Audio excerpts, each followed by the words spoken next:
Hi guys, welcome back to my YouTube channel Facts with Usama. The article describes an adventurous experience where the author purchases 100 banned kids' toys from Amazon, testing their safety and fun factor.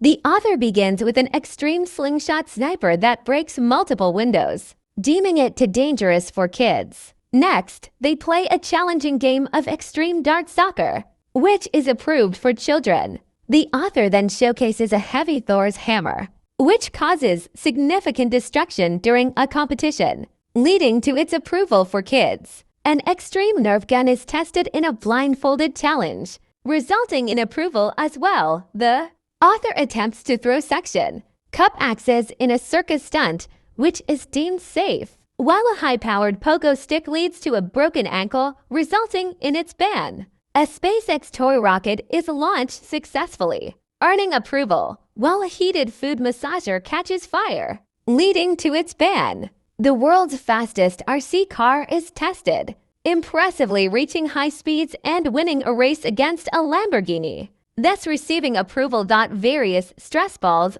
are reviewed, with most being approved except for a poop stress ball. An extreme bubble gun is found to be fun and is approved. The author tests a toy mortar launcher, which is also approved despite the potential for broken windows. The Aztec death whistle is deemed too scary for kids, leading to its ban. A machine gun go-kart is tested and approved for its fun factor, while a 12-in-1 multi-tool impressively builds a mini house, earning approval. The author tests a safe straw with various ingredients, ultimately finding it ineffective, leading to its ban. A giant football and tennis ball are tested, with the football being deemed too dangerous for kids. The article concludes with a series of weird candles and lighters, most of which are approved, except for those that pose a fire hazard. The experience is filled with excitement, danger, and humor, highlighting the extreme nature of the toys tested.